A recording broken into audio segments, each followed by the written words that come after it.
See if you got what it takes, so don't get me. Cause I'm chilling in your hood quite comfortably. Gojo. What's going on, dope shit gang? It's your boy Darrnell back at y'all with another video. And today we've got ranking the craziest crash outs in fiction. We over here on Olamasama channel. Now we had just recently seen Rap So Petty's Crash Out Awards, so I'm expecting to see some of them characters in here. You know what I'm saying? What we got in the thumbnail? We got Bakugo in the thumbnail. We got Gon in the thumbnail. And we obviously got Vegeta. Gon, like, yeah, okay, he had a crash. He do have a crash out tendency. You know what I'm saying? He got that energy, but I'm more about the more sporadic crash outs. You know what I'm saying? If I'm gonna call you a crash out, I'm not gonna say it to you just because you had this one instance where okay, I guess you have different kinds of crash outs. You got the crash outs where the niggas, they just like they trying to fight all the time. They constantly going crazy. You gotta pipe them down. That's Bakugo. And then you got the silent crash outs. I don't want to call silent, but the not so many. Yeah, silent crash outs, which is gone, which is always cool, always chill, always fun, until something happened. You know what I'm saying? He ain't buck crazy all the time trying to fight, but then something just, oh. So you thought shit was sweet for real. And then they snap, beat the dog shit out you, smack you in the air, and then on your way down, punch you in the face. You know what I'm saying? It is what it is. But we here. Be sure to like, be sure to subscribe, follow me on all that there social media. We ain't here with any further ado. 3, 2, 1, click. So let's see what my man's got on it. You know what I'm saying? See if we have any differing opinions. Some of the same ones. I feel like this is a valid topic, you know what I'm saying, as far as the anime is concerned. Throughout 2024, we've seen plenty of terms being used and become a part of our everyday language. Yeah, but one of the crash most out. popular words that's been ingrained into 2024 has got to be the term crash out. And to be honest, the word's been driven into the ground to a point where it can legitimately be considered brain rot. And I think It's a damn slang word. Like, I'm 33. Like, my slang has become obsolete. The slang I used as a kid, well, some of it. And there's always gonna be something, man. Trust me, the next decade is gonna be something else. Let's go. I think we can all agree that over time, it's lost a large part of its original meaning. So in today's video, I want to not only remind ourselves what a crash out actually is, but also talk about some of the biggest crash outs in all of fiction. So first, let's define the term. Urban Dictionary has multiple definitions that are fitting for the meaning. The most popular definition says that a crash out is to go insane and or do something stupid. Okay, so he's speaking about crash out as the verb crash out. But you gotta understand is crash out is a verb and a noun. You can be a crash out and you can crash out. You know what I'm saying? He's talking about the you can crash out. But let's go. Another one says that a crash out means to get really mad or upset or lose all your self-control. But my personal favorite definition has to be that crashing out means to willingly or unwittingly enter into a situation knowing the outcome will not be good. Willingly or unwillingly enter into a situation knowing the outcome will not be good. Okay, so okay. Because when I see crash out, I'm thinking sporadic movement. I'm thinking wilding. You know what I'm saying? When I see the word crash out, I'm not gonna lie. Now, when it comes to this, like unwilling enter into a situation like your mama told you have the room clean by the time I get back and it's not clean. That, according to this, that would be you crashing out. But according to how I like to understand the word, no, mom's is about to crash out. You feel me? So that's it. That's interesting. But all right, let's go. From these definitions, we can get the idea that there are multiple stages that make up a crash out. There first seems to be a moment of anger / insanity that causes someone to do a stupid action, which will likely have bad consequences. With these ideas, we can make some criteria in order. That's the thing. The criteria for the definition that you're going for doesn't specifically insinuate violence. You know what I'm saying? It doesn't specifically insinuate that something crazy about to happen. It just, you are willingly or unwillingly entering a situation that you know the outcome is going to be bad. Bad could be failing a test. Like, you didn't study. You're still going to take this test, which is the bad. You didn't study. It was a bad decision. Willingly or unwillingly, or this would be willingly or unwillingly going into that situation would be taking the test knowing your ass didn't study. And so, like, when it comes to that, I'm going to assume, you know what I'm saying, violence is the parameter. But let's go. In order to grade some of the characters in this video, we'll first need to look at the buildup or the initial event that causes the person to get angry, because there obviously needs to be some type of actual buildup in most cases. We should also consider the fact that if the moment justifiably caused a crazy response, then it can't really be considered a crash out. Like if someone took your usual seat in a classroom of unassigned seats, it may or may not be justifiable to start tweaking out on them in class.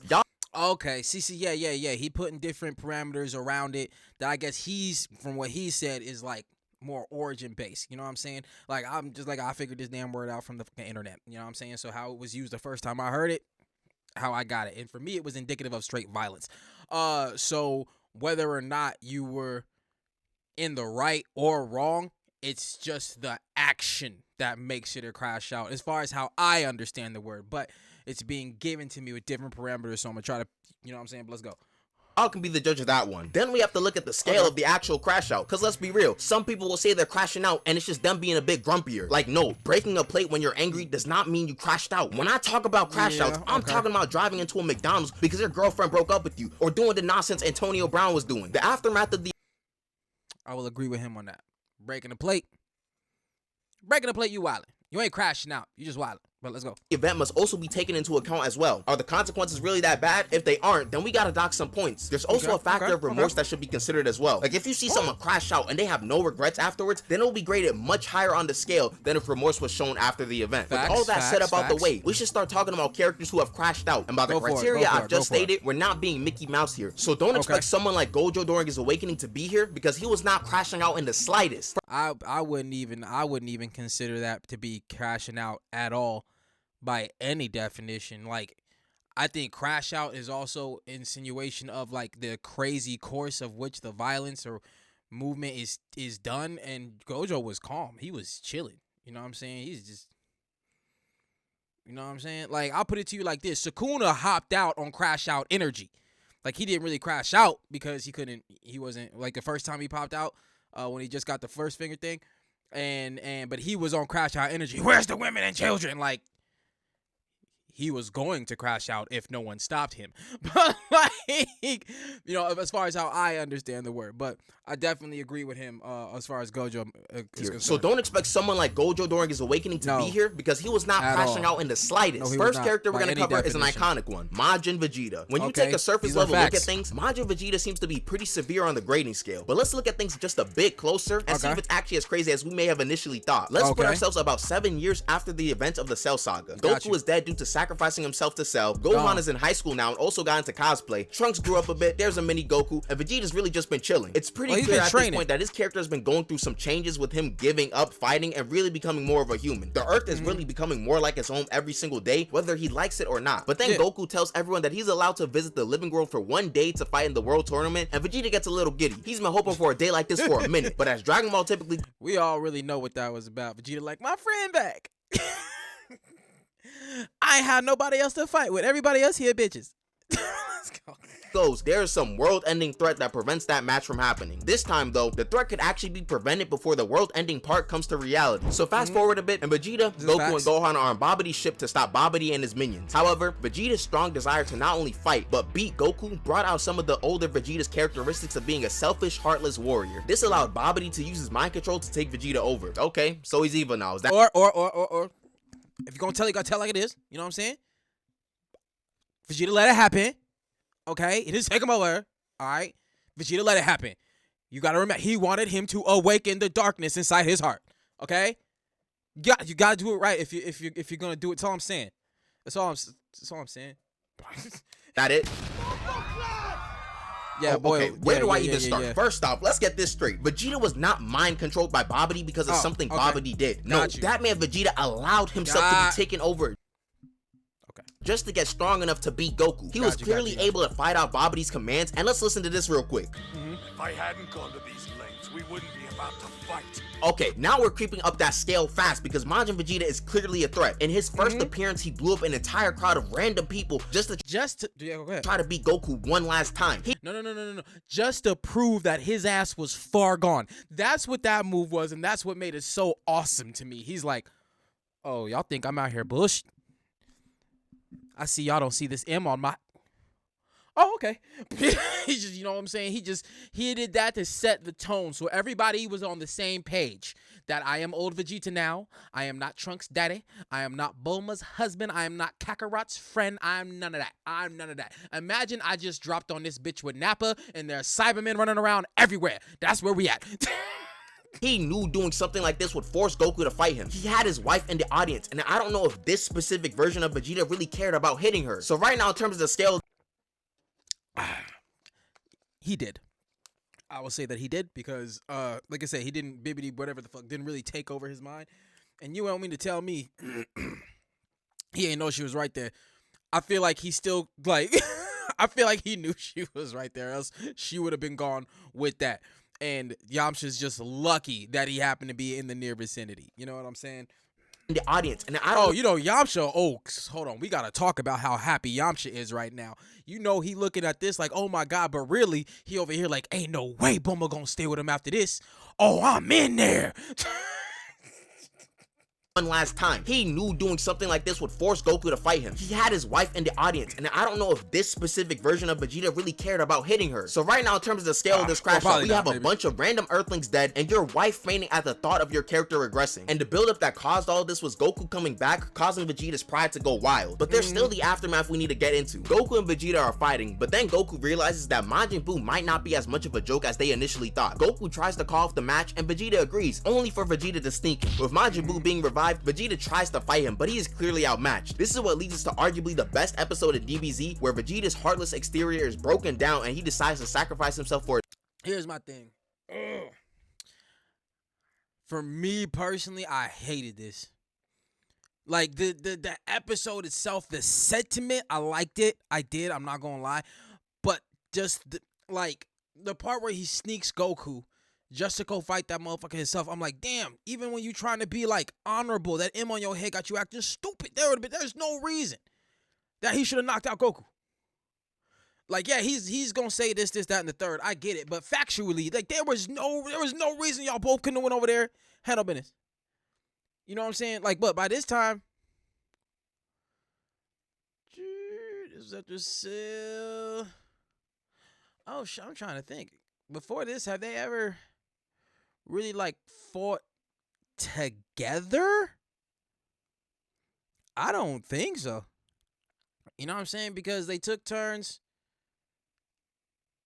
Well, they didn't really take turns with Cell. Damn, they didn't really start doing like the you fight this guy, I fight that guy type shit for a second. But anyway, I don't think he should have snuck Goku. I think he just went over there and handled it, and then he wouldn't have had to blow his ass up. He wouldn't have had to blow himself up. It's so dumb that he had to blow himself up. Like, okay, sorry, it's just who they are. Because if everybody would have jumped in on Cell, they could have just solved that problem right there. To be honest, so who am I kidding? All right, let's go.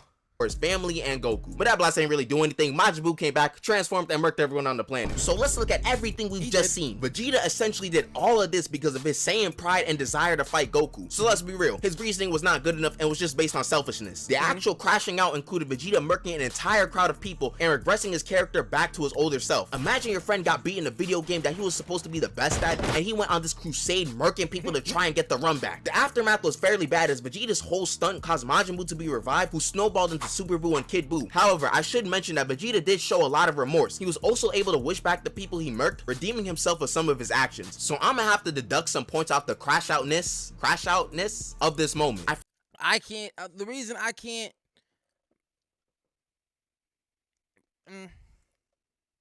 All right, check it out.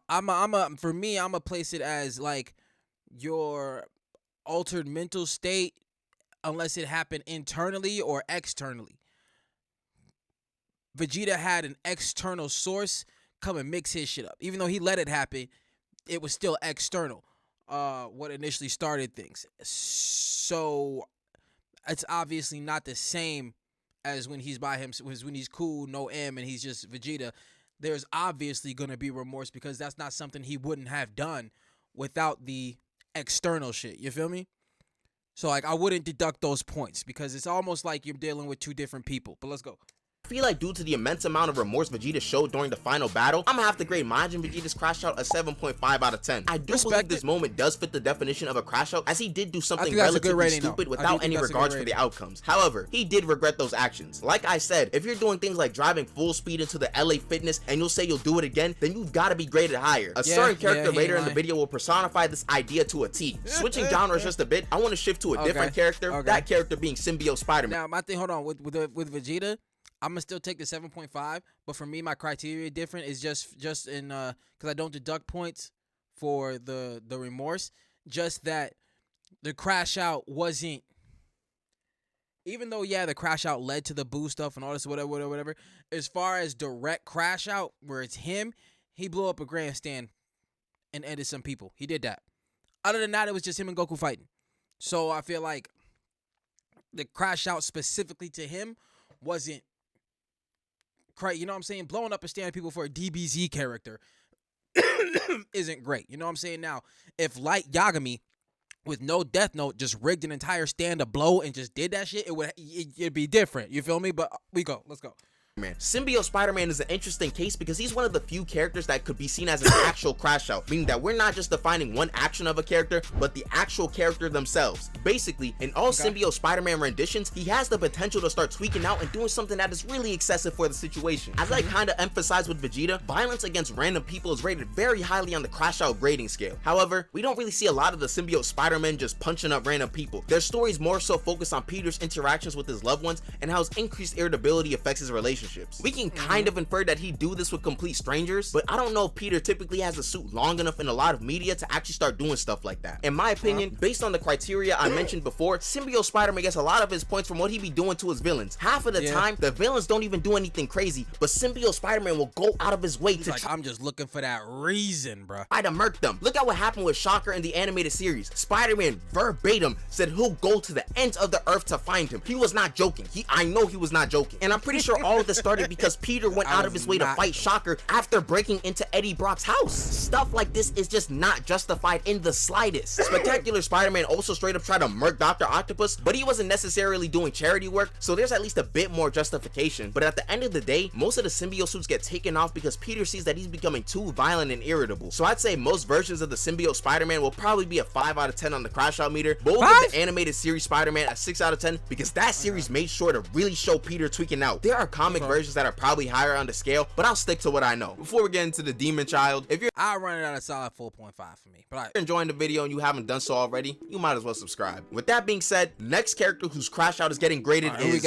Gon Freaks. Okay. But for those who are unaware, y'all may think that he's just a kid. So how could he really crash out? I just want to kids crash out all the time. You could not be any more incorrect. Gon is a 12-year-old, but he's one of the most unhinged 12-year-olds I've ever seen. Like even Killua, after all the things we've seen him go through in his life, is nowhere near as crazy as Gon. During the Chimera Ant arc, Gon and Killua meet Kite for the first time. I'd say, yeah, Killua is definitely a more mentally, emotionally rounded person.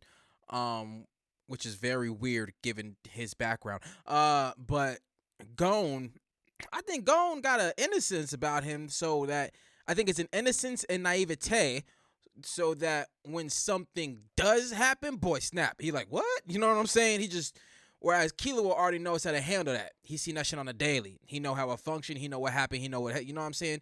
Somebody close to him die. It ain't like he don't feel it, but he sees death, and death it's always been a part of him. Whereas Gon, oh, somebody, you just hurt one of mine? Oh, you done fucked up for real. You kill any one of these other motherfuckers, but one of mine? Well, Killua meets Kite for the first time because Gon already knew him. The 2011 anime did a bad job explaining it, and I'm sure that a lot of people watched that version of the series. Kite was one of the main reasons why Gon wanted to be a hunter in the first place. So later in the arc, when Kite got attacked by Pito, Gon started getting angry and was about to do something stupid. Killua did the right thing and retreated with Gon and left Kite behind. This is when we can really see how unhinged Gon can really get. Gon saw Kite's arm get cut off immediately and thought to himself, don't worry everyone, I know Kite's alive. We're already reaching dangerous levels of delusion, but you know, he was kind of right. Kite is alive. He's just not looking too hot. Gon then promises to get Pito to fix Kite, which, come on now, who's gonna tell him? Gon probably knew that Kite was cooked from the beginning, but he was just in denial, which probably makes what he does next even crazier. And if you want some more analysis on why that may be, I'd recommend you go watch this video because I think it provides a new perspective on Gon. To not drag the build up for too long, Gon and Killua meet Pito, and Gon is ready to fight, but Pito's unable to fight because they're healing a young girl. Gon is furious because he doesn't want to be responsible for an innocent girl's death, but he really wants Pito immediately. Pito asks Gon, yeah, boy was, I ain't gonna lie, like, because he doesn't want to be responsible for an innocent girl's death, but he really mans was tweaking hard. Now, I'ma say, look, and this is my thing with Gon, like, this is obviously a crash out moment, but like, rating wise, for me, like, he was just like, it was somebody close to him, you know what I'm saying? And right now, at this point, he's struggling with his morals, obviously. Okay, I will put some more criteria on it as far as the, like, the outward extension of the crash out, as far as like how many people get wrecked, property damage, things like that. If it's not as many people, I guess I gotta give some credence to what is done to said target. You know what I'm saying? With Goku and Vegeta, there was back and forth. And Goku was holding back. This was not that. But all right, let's go. Really wants Pito immediately. Pito asks Gon to wait for some time and he agrees. After the time is up, the two go off to see Kite. Pito then reveals that they can't fix Kite and that he's actually dead, which causes Gon to transform. Yeah, nothing was good after that. In case you don't know what just happened, Buddy just aged himself like 10-20 years to gain enough power to fight Pito. The fight that proceeded was not actually a fight, it was a beatdown. Yeah. Truly a one-sided devastation. Killua arrives and Gon is still punching Pito after they're clearly dead. And Killua is understandably shocked because his best friend, who's the same age as him, is now a grown man and has enough Nen to bake a royal guard. However, as we may know, Nen can get stronger after death, and one of Pito's abilities was still active, allowing them to cut off Gon's arm. But after his arm got cut off, he tells Killua that he's fine and he feels happy. Yes, he is showing absolutely no remorse or regret for what he's doing. And the aftermath for this, Gon looking like this. This is his arm, bro. Don't let his smile trick you. He is willing to throw away his life for revenge. This is probably the first crash out of this variety on the list. For revenge, yeah, for the ones that he loves. Come on. I mean, like, I feel like there are other main characters that would have done the same thing, like if it was somebody close to them, you know what I'm saying, that would have just like snap-apped for real. You know, I gotta give it to what is it, Naruto, for he handled it well after not after, but as far as when he was confronted with pain, you know what I'm saying, he had time. I think if it would have been the exact moment he found out that Jiraiya was dead, and then Pain was like right there at that moment, it would have been a different story. He'd have probably died, but not Pain, Naruto.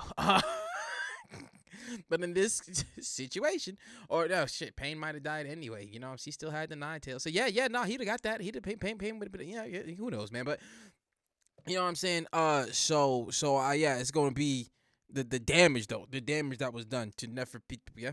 He is willing to throw away his life for revenge. This is probably the first crash out of this variety on the list. With Vegeta's case, we see him murking other people and not caring about anyone else but his fight with Goku. In Gon's case, depending on who you ask, Gon is justified in trying to murk Pito for revenge, but in the process, he's willing to throw away his own life. But he still wasn't willing to let the girl Pito was working on die, which in my opinion constitutes as crashing out. The fact that he shows little to no regret for all of this is also very telling. And let's not forget, Gon is doing all of this at 12 years old. What was I doing at 12 years old? Playing with Beyblade? Well, they live in a whole, I can't give that one credence because they live in a whole different world.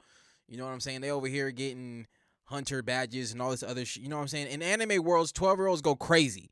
You know what I'm saying? They out here whole assassins going on whole quests. Ash was 10 when he started his Pokemon journey, where it's just your parents just let you go roam the motherfucking world by yourself. Like, so it's different.